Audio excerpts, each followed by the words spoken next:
지금 이렇게 허심탄회하게 얘기해드리고 처음에 저 나 출소하기 한 달 전에 3월 달에 왔을 거예요. 그 당시 지금 검찰이 기소한 부분은 직접 준 게 아니기 때문에 자신하더라고요. 무죄가 날 것이다. 네.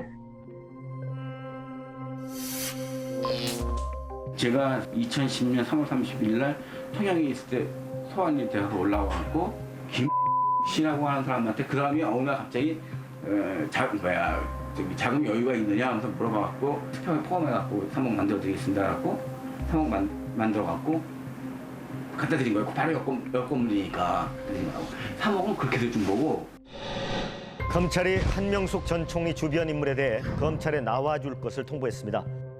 건설업자 한모 씨가 9억여 원을 건넸다는 의혹에 대한 수사를 전격 제기한 것입니다.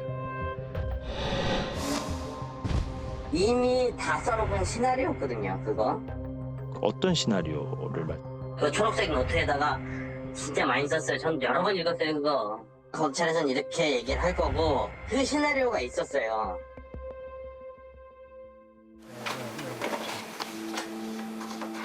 수사관이 이렇게 얘기하십시오 해가지고 종이에다가 3억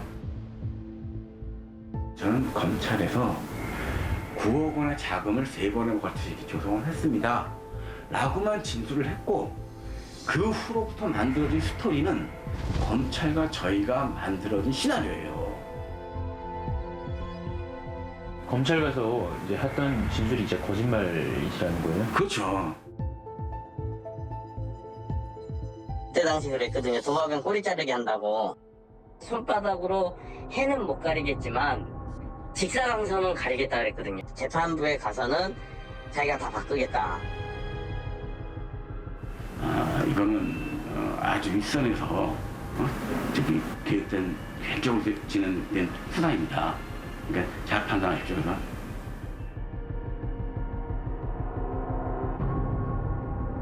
법정에서 하지 못했던 얘기도 많습니다. 지금.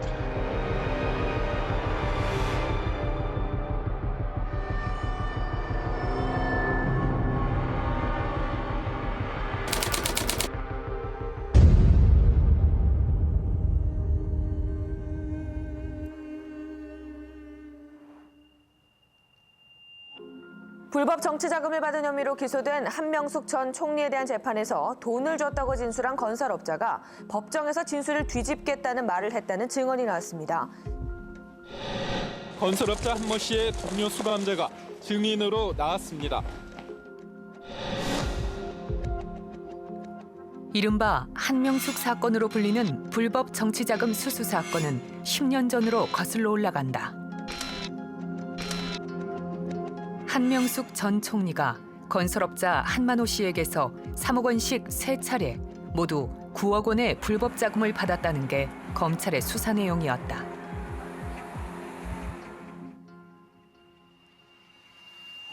(2010년) 지방선거를 앞두고 당시 야권의 서울시장 후보를 겨냥한 표적 수사라는 비판이 제기됐다. 검찰은 또한 너무나도 빼닮았습니다. 정치 보복과 표적 수사에 맞서서 지난 4월 9일 무죄 판결을 받을 때와 똑같이 이번 사건에서도 결백합니다. 검찰 조사에서 자신이 직접 한 전 총리에게 돈을 주었다고 말한 한만호 씨. 그러나 법정에 나와선 기존 진술을 180도 뒤집는다. 검찰 조사에서 한 전 총리에게 돈을 줬다고 진술했던 건설업자 한모 씨가 말을 바꿨습니다. 검찰은 크게 당황했다. 한만호 씨의 바뀐 진술을 반박하기 위한 대응이 필요했다. 검찰은 한만호 씨와 함께 교도소에 있었던 수감자들을 불러냈다. 이들은 법정에서 무슨 말을 했을까? 한명숙 사건 재판이 한창 진행 중이던 2011년 6월, 한만호 씨는 형을 마치고 교도소에서 나왔다.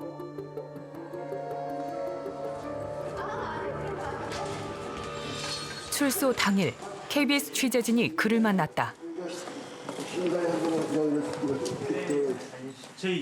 검찰에선 돈을 주었다고 말했다가 재판정에선 왜 말을 바꿨는지 이유가 궁금했다. 그거는 제가 저는 검찰에서 9억 원의 자금을 3번에 걸쳐서 이렇게 조성을 했습니다. 라고만 진술을 했고 그 후로부터 만들어진 스토리는 검찰과 저희가 만들어진 시나리오예요. 꾸며낸 이야기라는 것이다. 이 말이 맞다면 그는 왜 검찰에 협조했을까? 회사 돈을 횡령했다는 혐의가 추가될까 봐 두려웠다고 한다. 협조해서 도움을 받으시든지 불법 자금 같은 느낌이 들게끔 만든 게 3번이 가방에 담아갖고 달러하고 같이 이렇게 자금을 조성했던 경우가 있었다고요. 그것을 문제가 삼겠구나. 그런 판에서 이제 와서 그 9억이라는 돈이 횡령이다 라고 튀어나와 버리면 나는 뭐 추가 기소도 당연히 한명숙이를 그렇게 검찰에 협조했지만 죄책감에 괴로워하다 나중에 진실을 말한 것이라고 주장했다. 만난 일은 없어. 아니 그냥 저기 시원한 생각. 검찰에 이용이 당해갖고 초반에 협조를 했다가 계속 하면서 그냥 언론에다가 그냥 엉뚱하게 계속 부패한 이미지 심어주는 그냥 선거에 개입하고 법정에서 하지 못했던 얘기들 많습니다. 지금 검찰 입장 배려하느라고. 한 총님에 대해서는 난 평생 죄인으로 석고대접할 거예요 지금. 한만호 씨가 KBS와 나눈 육성 인터뷰가 공개되면서 한명숙 사건을 처리했던 당시 검찰 수사에 문제가 있었던 게 아닌지가 다시 쟁점이 되고 있다. 역사와 양심의 법정에서 저는 무죄입니다. 노무현 대통령님으로부터 시작된 정치 보복이 한명숙에서 끝나길 빕니다. 표적 수사 논란과는 별도로 당시 검찰 수사의 문제점이 실제 확인된다면 한명숙 사건의 재심 청구가 가능할 수도 있다. 검찰 개혁을 요구하는 시민들의 목소리가 다시 터져나올 수 있는 일이다.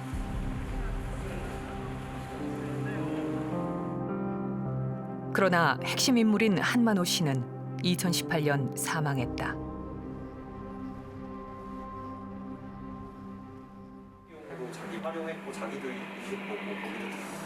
KBS 취재진은 진실의 조각을 맞추기 위해 당시 그의 동료 수감자들을 추적했다.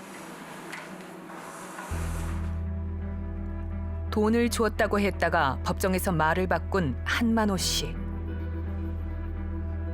검찰은 이렇게 뒤바뀐 진술을 반박하기 위해 한만호 씨의 동료 수감자 3명을 검사실로 불러들인다.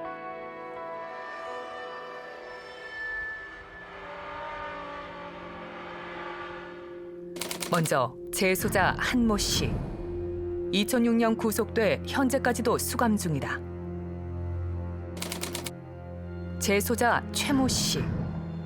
2017년 출소했다가 다른 혐의로 붙잡혀 현재 교도소에 수감 중이다. 또 다른 재소자 김모 씨. 2010년 출소한 후 현재는 사업가로 활동하고 있다.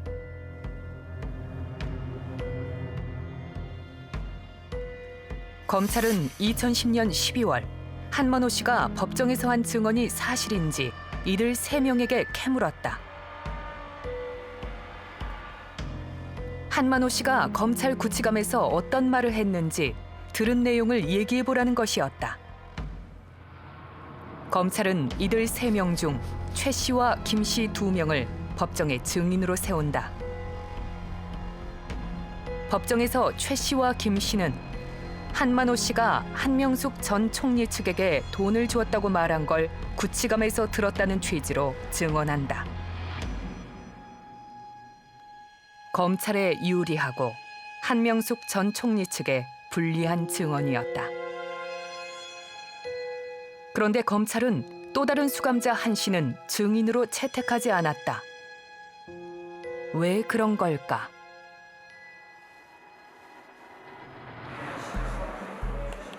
KBS는 이들 3명을 각각 인터뷰했다. 한만호 씨의 동료 수감자 3인을 모두 만나 인터뷰한 것은 KBS 취재진이 유일하다. 취재진은 먼저 증인에서 배제된 수감자 한 씨를 교도소에서 만나 2시간 동안 인터뷰했다. 한 씨는 당시 검찰이 위증교사, 그러니까 허위 증언을 하도록 압박했다고 주장했다. 한만호의 진술을 탄핵하기 위해 증언을 맞추는 일종의 집체 교육이 있었습니다. 변호사들 질문에 어떻게 대처해야 할지 베껴쓰기를 하는 방식이었죠. 자신은 검찰의 회유를 받아들이지 않았고 그래서 법정에 나가지 않았다고 말했다. 처음부터 법정에 증인으로 출석하지 않을 생각이었습니다. 증언을 거부한다 했더니 그 후부터는 저를 부르지 않더군요. 명백한 위증교사입니다. 그의 말은 사실일까? 만약 사실이라면 검찰이 불법을 저지른 셈이다. 다양한 심리적 동기가 작용할 수 있는 수감자들의 특성상 교차 검증이 필요했다. 취재진은 법정에서 검찰에 유리한 증언을 했던 최모 씨와도 교도소에서 2차례 만났다. 최 씨도 검찰에 위증 교사가 있었다고 말했다. 수감자 한 씨와 맥을 같이 하는 이야기다. 취재 결과 최 씨는 당시 수사 과정에서 증거 조작 등 검찰의 부조리가 있었다는 내용을 적은 진정서를 지난 4월 법무부에 제출한 것으로 확인됐다. 분명한 건 위증교사가 있었다는 겁니다. 한명숙 사건과 관련해 국민들에게 잘못 전달된 그 당시 진실을 밝힐 생각입니다. 그러나 한 씨와 최 씨 모두 위증교사의 구체적인 내용에 대해선 언급하지 않았다.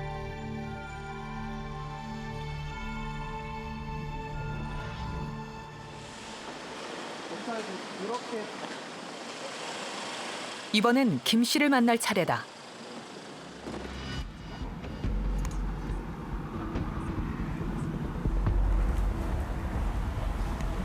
김 씨는 당시 3명의 수감자들 중 유일하게 출소한 상태다. 최근 한명숙 사건이 재조명되자 김 씨는 많은 연락을 받았다고 했다. 언론에 노출되기를 꺼려하는 김 씨를 오랜 설득 끝에 만났다. 왔어.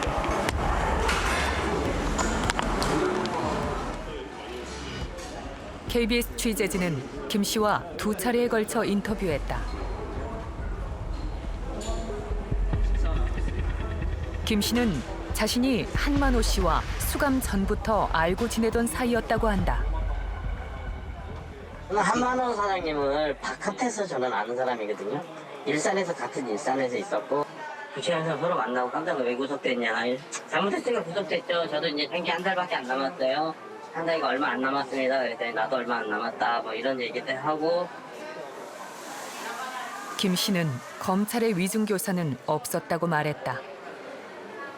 그런 얘기는 그대로 법원에서 얘기한 건 맞아요. 검찰에서 아닌 거를 너네들이 시나리오를 만들어서 교육을 했다, 방송처럼. 그런 게 없거든요. 증인신문 하루 전날 우리가 이렇게 질문할 건데 어떻게 대답할 거냐고 자유의사로 물어봤었지. 시나리오 까진 내려고 애워라. 그런 적 없었어요, 저한테. 앞서 수감자 한 씨, 최 씨와는 다른 입장이다. 검찰이 허위 증언을 종용했는가를 둘러싸고 이렇게 수감자 3인이 엇갈린 진실 게임의 양상을 보이고 있다. 누구의 말이 맞는 것일까?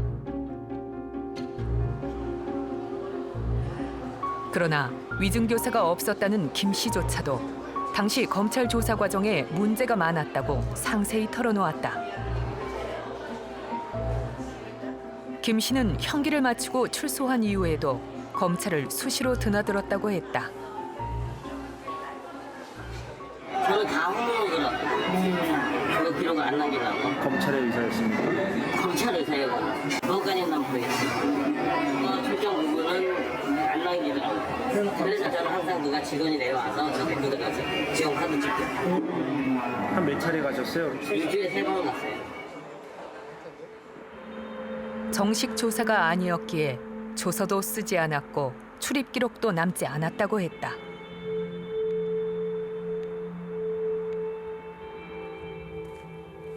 당신은 한만호 씨가 검찰에 불려다니며 심리적으로 불안정했던 시기. 이를 다독이기 위해 검찰이 자신을 활용했다는 것이다. 또 당시 한명숙 사건에는 수사를 맡았던 특수 1부 외에 강력부와 특수 3부까지 동원됐다고 말했다. 한만호 사장님이 심리적인 불안감이 세다. 응? 너를 만나면 너 손을 잡으니까 좀 얘기 좀 잘하고 그냥 둘이 얼굴 좀 보고 가라. 짜장면 시켜줄까? 검찰에 협조해준 대가로 편의를 제공받았다고도 고백했다. 검찰도 잘못된 거 맞아요. 검찰도 불러놓고서 내가 이렇게 해서 편히 봐주고 뭐 해줬다. 다들 좋아하죠.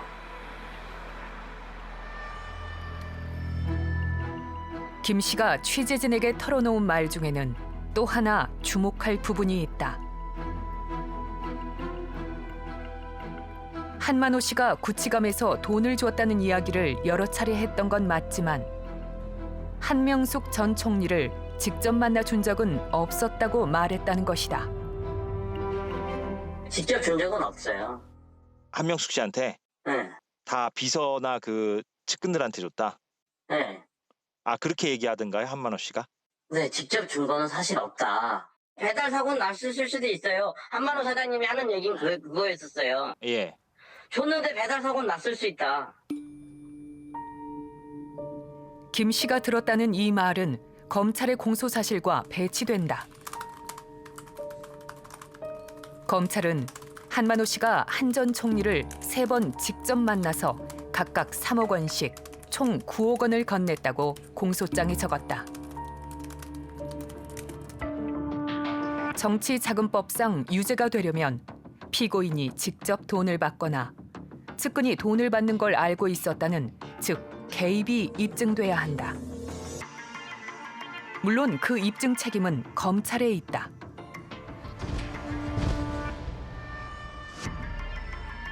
위증교사를 둘러싼 수감자 3인의 말은 엇갈리지만 3명 다 공통적으로 지적하고 있는 것은 검찰 수사 과정의 문제점이다. 검찰은 위증교사가 없었고 수감자들이 법정에서 했던 증언은 한명숙 사건이 유죄가 되는데 직접적 증거도 아니었다고 반박했다. 하지만 증거 능력이 없다는 수감자들을 검찰은 왜 증인으로 세우려고 했는지 여전히 의문이 남는다. 논란을 자초한다는 것 자체가 잘못된 거죠.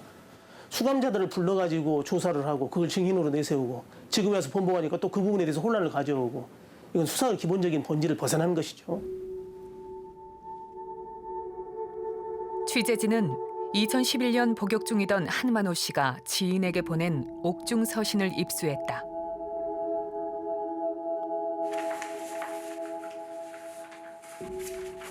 (14장에) 달하는 편지에는 한명숙 전 총리에 대한 미안함이 적혀 있다. 오로지 한 분만 목매려다 보니 이 나라 최초 여성 정치 지도자뿐만 온갖 곤욕에 수모를 당하고, 검찰의 수사 행태에 대한 불신과 불만도 고스란히 드러난다. 눈 감고 귀 막은 검찰까지 범죄자 경사 국거리로 동양 사람 빼돌리고 협조자 빼돌리고 제보한 종자 빼고 들러리 빼고 불리한 증언할 사람 빼고. 한만호 씨는 9개월 동안 검찰에 73번 불려갔지만 실제로 조서를 작성한 건 5차례에 불과했다. 한만호 씨는 수감 시절 작성한 1000여 쪽이 넘는 비망록을 출판하려 했지만 검찰은 한만호 씨가 만기 출소하기 나흘 전 이를 압수했다. 바라만 보며 비호하며 이용하려는 검찰들이나 제게는 모두 해결해야 할 지필 중인 참회록의 주인공들입니다.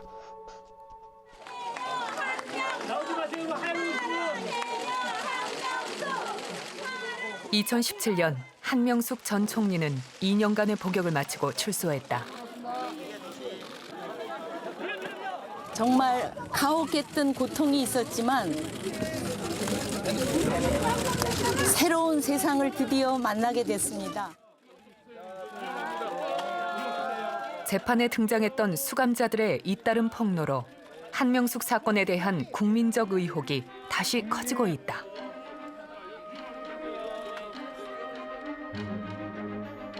한 전 총리는 최근 논란에 대해 침묵을 지킨 채 오는 8월 당시 사건을 회고하는 자서전 출간을 예고했다. 물론 한 전 총리를 향하는 따가운 시선도 여전히 있다. 동생의 전세 자금에 쓰인 1억 원짜리 수표의 출처, 그리고 측근이 한만호 씨에게 돌려줬다는 현금 2억 원 등은 한 전 총리가 주장하는 결백과 충돌하는 대목이다.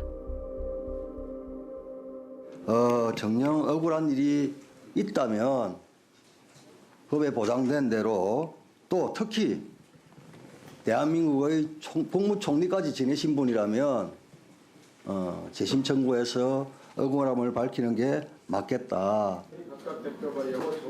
그러나 유무죄를 떠나 검찰 수사 과정을 들여다보는 건 그 자체로 중요한 일이다.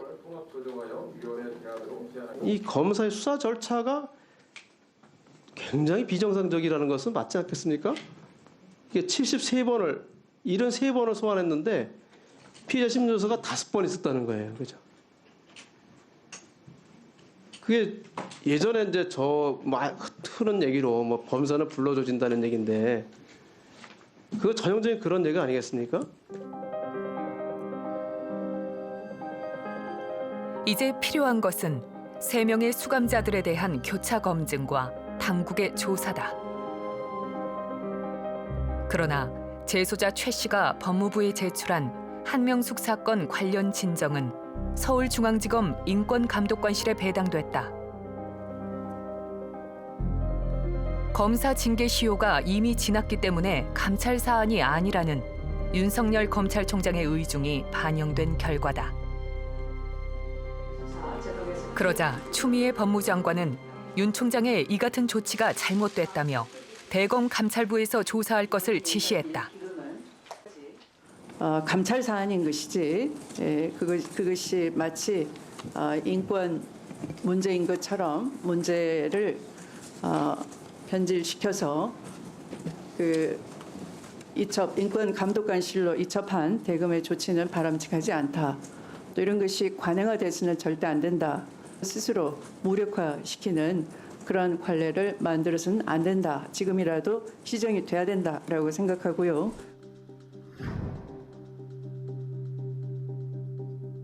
한명숙 사건을 놓고 법무부와 검찰이 정면 충돌하는 상황에서 검찰의 본격적인 진상조사도 시작됐다.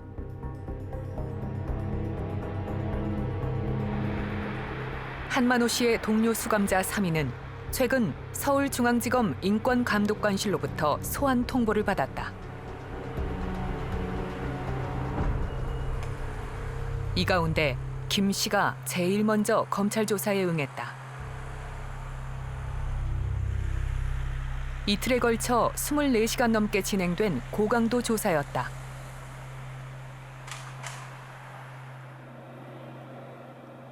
KBS 취재진은 이른 새벽 조사를 받고 나온 김 씨와 다시 만날 수 있었다. 김 씨는 당시 수사팀의 부적절한 수사 관행 등에 대해 비교적 상세히 진술했다고 밝혔다. 잘못된 건 잘못된 거라고 얘기해. 관행이 잘못된 건 잘못된 거라고 제가 얘기하면 다 막아주더라고요. 잘못된 거라고.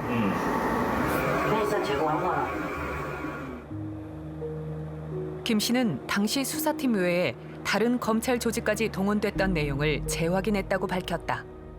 특수산부랑 강력부가 불렀다. 그러니까는 특수산부에서 부른 기록도 다 나와 있더라고. 강력부도 나와 있고. 강력부 많죠. 검찰은 또 당시 수사팀이 김 씨에게 한명숙 전 총리의 공소 사실에 대해 언급하지 않은 점을 의아하게 여겼다고 김 씨는 강조했다. 그 부분은 왜 조사 내용에 그게 없었을지 자기도 의문을 갖다라고 전에 검사님이 가 제일 유력한 참고인인데 왜 면대면 직접 줬다는 얘기는 하나도 조사하기가 힘들어요.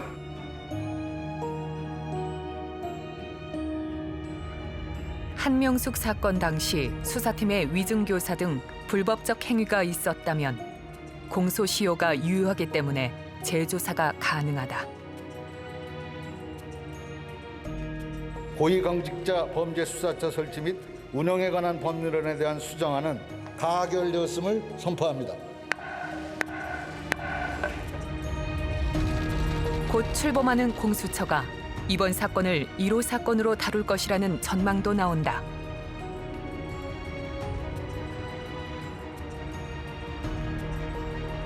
다만 조사 주체가 어디든 한 가지 사실만은 분명하다. 검찰 불신의 오명을 씻는 길. 그것은 검찰의 명확한 해명뿐이라는 점이다. 이제는 검찰이 답해야 한다.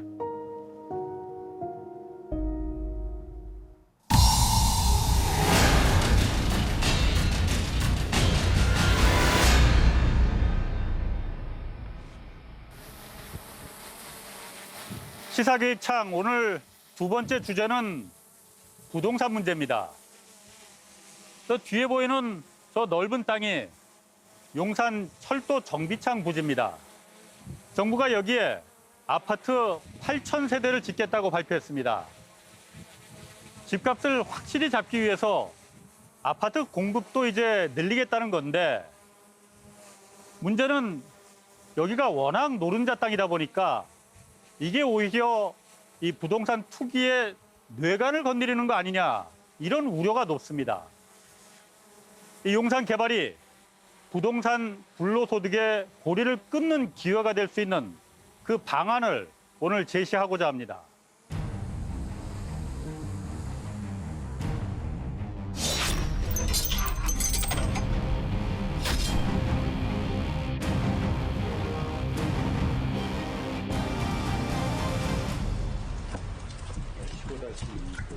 용산 철도 정비창 부지 인근의 낡은 주택단지입니다.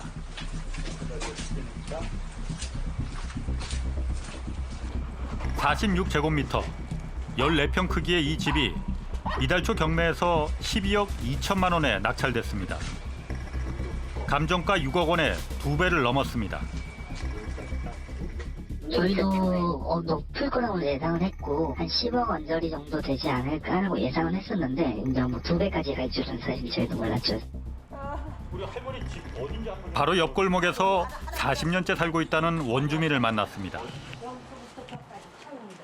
아, 여기가 할머니 집이에요? 여기서부터 저까지 요 창문. 그럼 꽤 넓네. 다 뒤까지. 그러니까 30평. 뒤까지?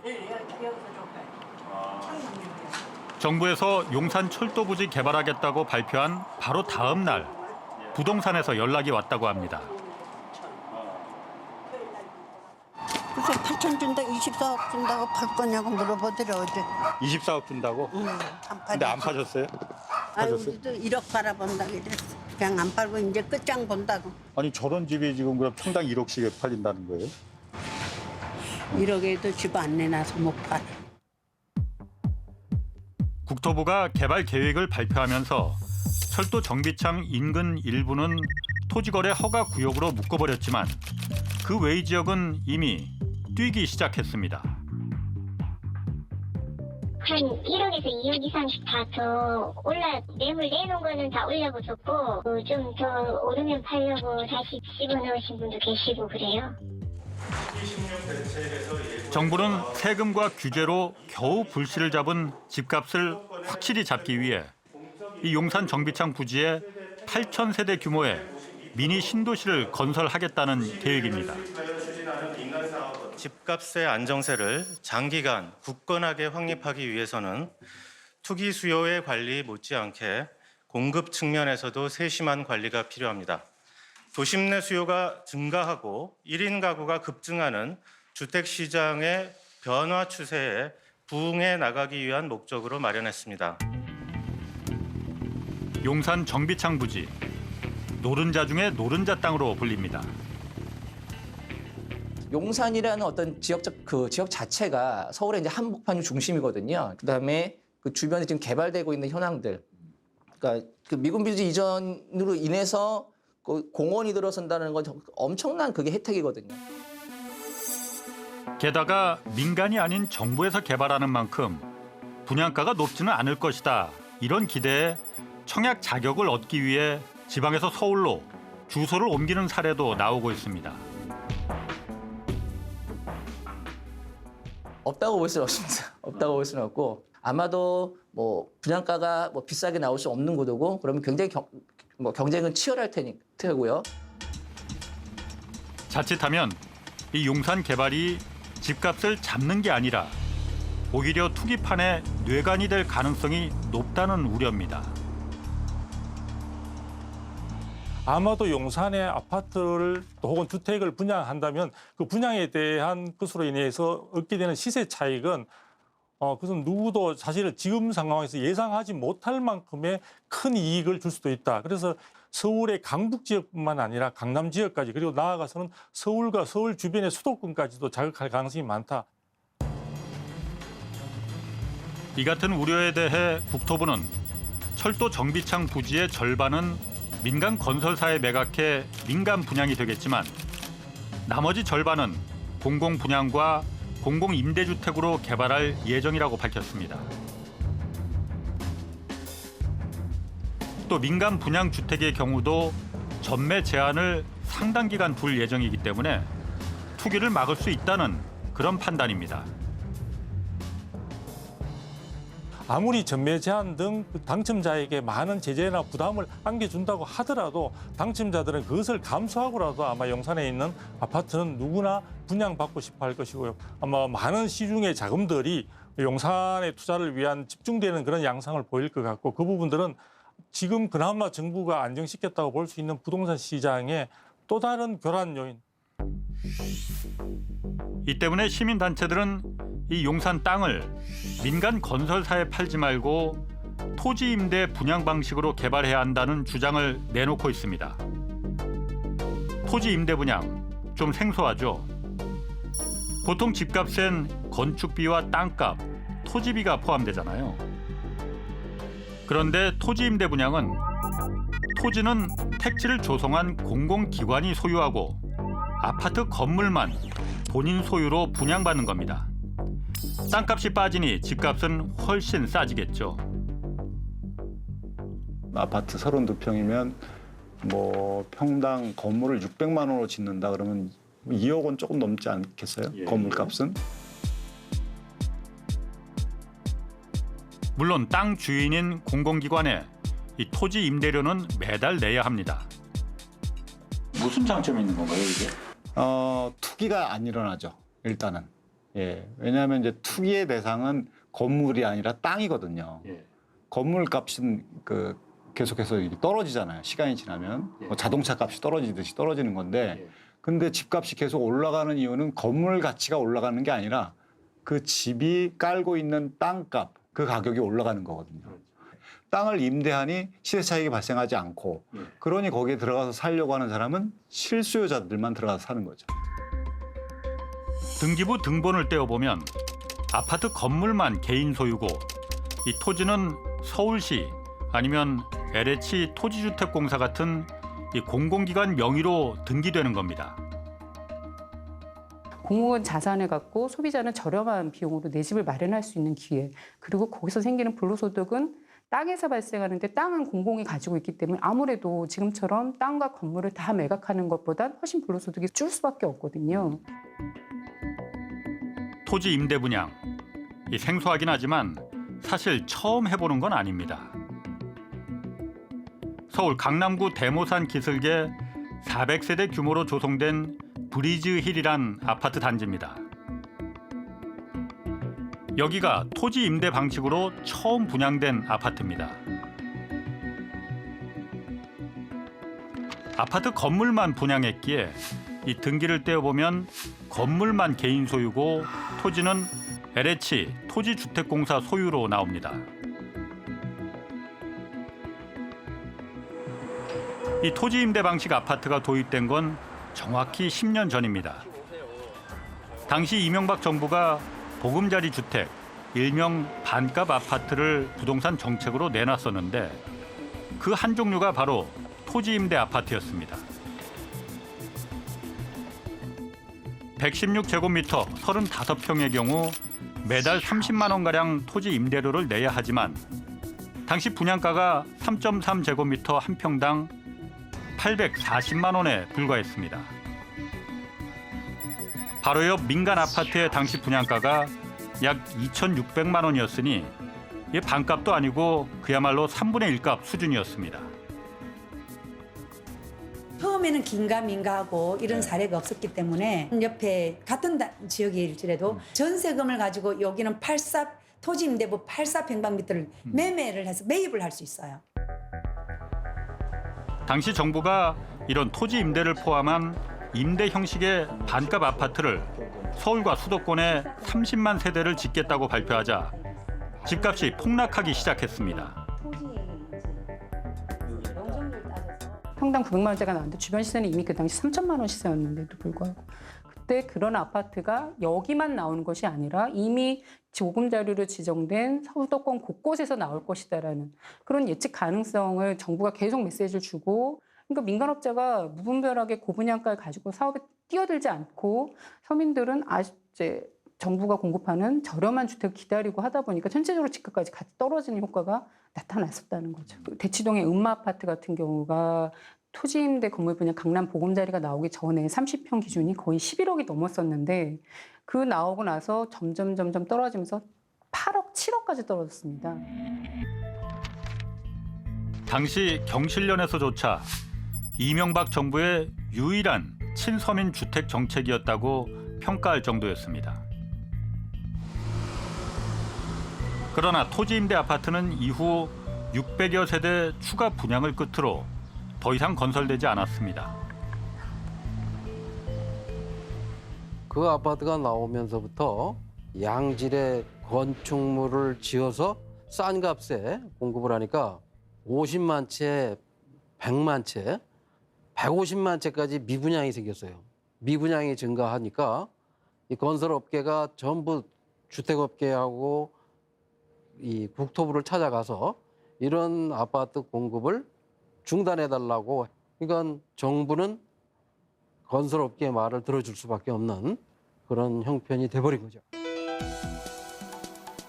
일종의 시범 사업처럼 끝나버리자 이 토지 임대 아파트 시세도 덩달아 올랐습니다. 토지 임대부 아파트일 경우는 가격이 그렇게 공공 분양하고 같이 오를 줄 몰랐어요. 근데 비율이 똑같이 5배 정도로 올랐거든요. 그러나 당초 계획한 대로 많은 양이 계속 공급됐다면 부동산 시장이 지금처럼 되진 않았을지도 모릅니다.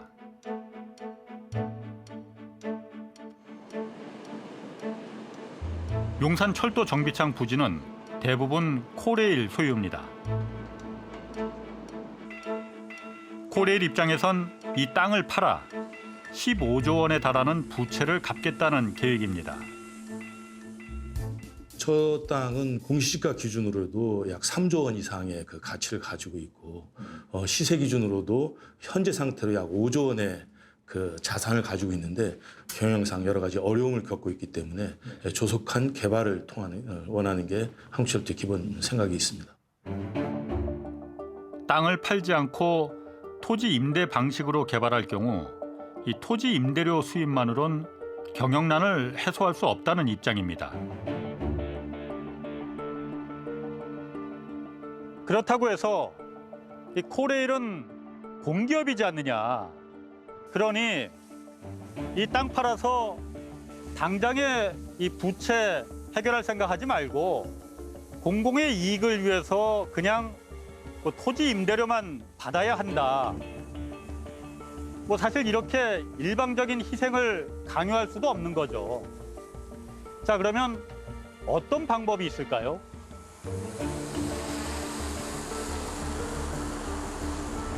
부채 부담이 좀 정말 부담스럽다면 토지 임대료를 기초로 하는 채권을 발행해서 국민연금이라든가 아니면 국내외 여러 기관 투자가들이 이 토지 임대료를 기초로 한 채권의 사례하고 달라질 수도 있어요. 발행 가액은 토지 매각가격보다는 좀 낮아질 가능성은 있지만 그럼에도 토지를 보유하면서 토지에서 발생하는 수익을 활용해서 어느 정도 일시에 부채 문제를 해결하는 데 도움이 될 수 있기 때문에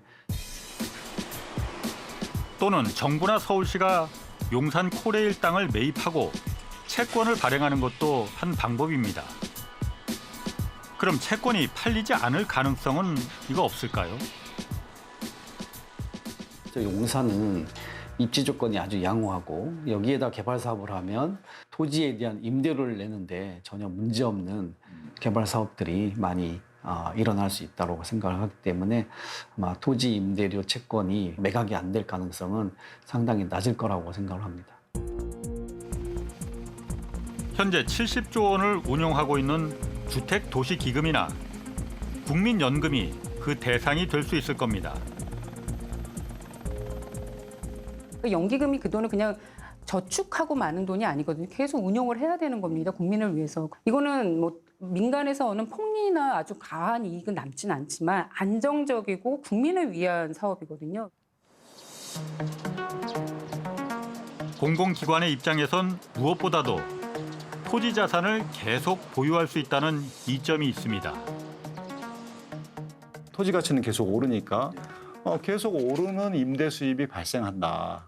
그럼 마치 이제 예를 들면 황금알을 낳는 거위가 되는 거예요.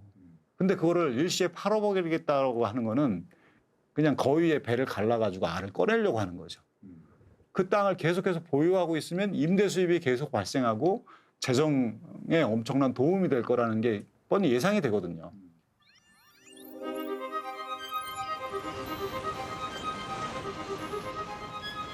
이런 방식으로 성공한 사례가 미국에서 있었습니다. 맨하튼 남쪽 배터리 파크라는 신시가지입니다. 주거용 아파트가 14,000여 세대, 그리고 세계 금융센터 등 상업용 고층 빌딩들이 빽빽히 들어차 있습니다. 이 아파트와 빌딩들 하나하나는 모두 개인 소유지만 배터리파크 전체 토지는 뉴욕시가 소유하고 있는 토지 임대 방식입니다.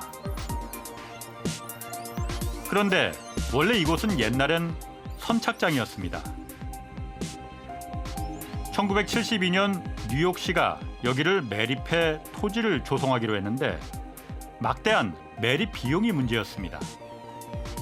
민간에 땅을 팔아 비용을 조달하는 게 보통이지만 뉴욕시는 땅을 팔지 않고 채권을 발행해서 매립 비용을 마련했습니다. 자본주의 최첨단 천병이라고 하는 맨하튼 지역에서 그러한 개발 방식으로 진행했다는 게 사실은 좀 놀랍죠. 맨해튼이니만큼 토지 임대료 수입은 채권 발행 이자를 훨씬 웃돌았습니다. 도시를 경영하는 경영자 입장에서 자기가 가지고 있는 자원을 잘 활용하는 게 중요한데, 그런데 이제 그 배터리 파크를 뉴욕시가 공적으로 가지고 있으면서 이것을 장기간 민간에게 임대해주고 임대료 수입이 장기적으로 발생하는 구조가 그 뉴욕시의 입장에서 가장 최선의 선택이었던 거죠. 결국 2014년 채권을 모두 상환했고 뉴욕시는 지금도 매년 2억 달러에 달하는 토지 임대료 수입을 빈민계층의 주거 지원에 사용하고 있습니다. 원래는 배터리 파크가 이제 그 공급 계획을 수립을 할 때 이제 고소득층, 중소득층 그리고 저소득층을 위한 이런 혼합형 주거 정책을 생각을 했다가, 근데 워낙 입지가 좋잖아요. 그래서 여기에 저소득층을 위한 주택 공급을 직접 배터리 파크가 감당하느니 토지 임대료 수입을 뉴욕시에 귀속을 하니 뉴욕시는 이걸 가지고 다른 지역에서 주거복지 정책을 펴는 이러한 일종의 교차 보조로 이제 이러한 진행을 했습니다. 서울의 용산이나 뉴욕의 배터리파크 시티나 중심지는 똑같거든요. 용산도 토지 임대용으로 개발해서 거기서 서울시 재정에도 도움이 많이 되고, 그리고 더군다나 거기서 나오는 임대 수입으로 서울시의 주거복지에도 충당할 수 있다라고 하는 건 모델을 충분히 만들 수 있죠. 결국 의지의 문제입니다. 특히 용산 땅은 현재 철도 용지로 돼 있는데 이 땅의 용도를 바꿔주는 권한은 서울시에 있습니다. 네, 아마 냈겠죠. 이게 택지나 상업용지로 변경됐을 때하고는 그 지가는 비교할 수가 없죠. 비교할 수 없죠. 비교할 수 없고 그걸 어떻게 개발하느냐, 어떤 방식으로 몇 층을 올리고 건물을 어떻게 짓고 어떤 용도의 그 허가를 받고 그런 거에 따라서 아주 차이가 많이 날 겁니다. 서울시가 또 중요한 키를 쥐고 있다고 생각이 돼요. 그럼 서울시 입장에서는 그럼 굉장히 큰 권한을 여기 갖고 있는 거네요. 팔고 싶은 건 코레일의 이제 뭐 그 당연한 논리이겠지만 사실은 지금 현재 서울시가 개발 안 해주면 코레일로서는 아무런 그 땅을 활용할 수 없는 거거든요. 그러니까 절대적으로 이거를 어떻게 개발할지는 코레일이 결정하는 것이 아니라 서울시와 서울시민과 이제 정부가 결정할 몫이라는 거죠. 서울시는 용산 개발에 관해 공식 입장을 말할 수는 없다고 밝히고 있습니다. 그러나 지난달 시민단체와 이 문제로 토론을 벌인 적이 있는데 그 당시 오고 간 얘기들입니다.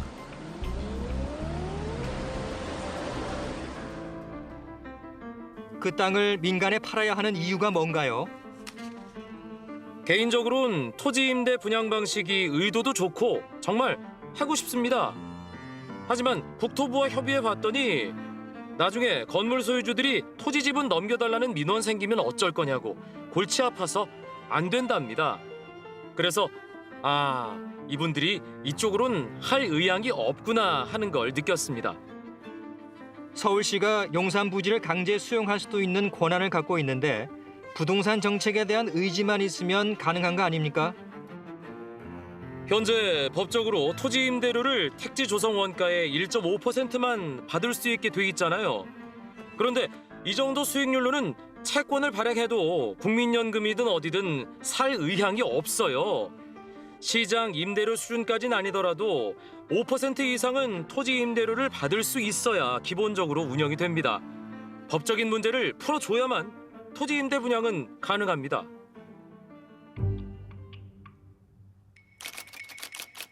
현행법상 공공사업자의 경우 토지 임대료를 정기예금 이자 수준으로만 받을 수 있게 제한하고 있습니다. 싸게 임대를 줘서 그 토지를 임대받은 사업자에게 또 다른 혜택을 주는 것이 아니고 이거는 순전히 시장 친화적인 어떤 방식으로 이용할 수 있도록 한다면 시장에서 결정되는 임대료로 임대하는 것이 필요하고 그런 것이 이제 코레일이 이 토지를 팔지 않고 보유함으로 하면서도 충분한 수익을 얻을 수 있는 그런 방식이 될 수 있겠죠. 현실을 반영하지 못하는 토지임대주택법 개정이 전제돼야만 공공이 참여할 수 있다는 얘기입니다. 토지 임대료만으론 택지 조성한 비용이 회수가 안 돼요. 그럼 SH나 LH공사나 직원들 월급도 못 줍니다. 그리고 또 한 가지, 토지임대 분양이 효과를 내기 위해선 용산 이 한 곳으로만 끝나서는 안 된다는 겁니다.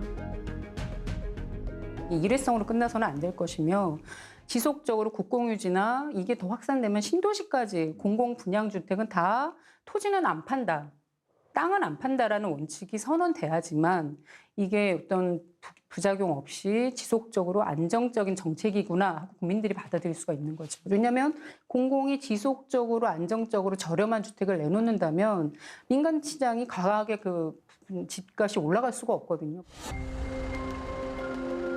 당장 서울 외곽 5곳에 3기 신도시 착공을 앞두고 있습니다. 과거엔 부동산 가치가 높은 핵심 지역은 민간 건설사의 땅을 매각하는 방식이었습니다. 그렇지만 이번엔 거꾸로 핵심 요지의 땅만큼은 팔지 않겠다는 계획입니다. 핵심 요지일수록 공공자산화하겠다는 것입니다. 그래서 공공에서 자산으로 보유하면서 적정하게 임대를 제공하겠다는 것이죠. 토지 임대 분양까지는 아니더라도 가치가 높은 신도시 핵심 지역만큼은 토지와 건물 모두를 임대로 보유하겠다는 계획입니다. 지금까지는 임대를 굉장히 안 좋은 위치에다가 없는 분들만 모아놓으니까 그게 기피 시설화 자꾸 되는 건데요. 아주 핵심 요지에 아주 좋은 서비스를 제공해서 주택이 자꾸 자산시장으로 들어가지 않게 하는 게 핵심인 겁니다. 지금 자꾸 민간의 자산시장이 자꾸 팔기 때문에 문제인데요. 어떤 식으로든지 공공이 보여야 되는 거죠. 경기도 의회에서도 이 토지 임대 분양 방식이 논의되고 있습니다. 토지 임대부를 적용했을 때 경기도시공사 그 분석 결과 거의 기존 아파트 대비 약 43% 정도로 공급을 할 수가 있어요. 이것이 만약에 전체 그 수도권 아파트 시장에 이게 만약에 약 20-30%만 쌓여 있어서 적어도 나는 집 가지고 투기하지 않을래. 뭐 집값 안 올라도 좋아. 대신 싸게 오래 내가 살고 싶은 만큼 살고 싶어. 라고 하는 분들에게 이쪽으로 올 수 있는 대체자가 되는 거죠.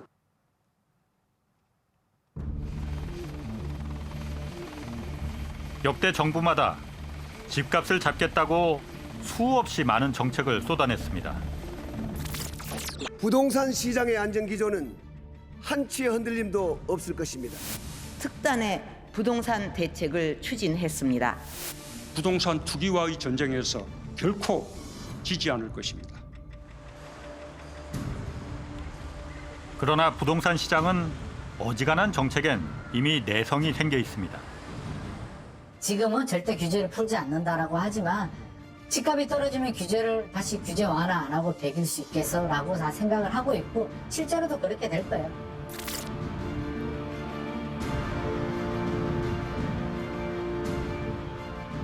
겨우 눌러놓은 집값. 용산 개발은 투기를 다시 일으킬 불쏘시개가 될 수 있습니다. 그러나 정책 의지만 있다면 땅을 이용한 불로소득의 고리를 이번 기회에 영원히 끊어버릴 수도 있을 것입니다.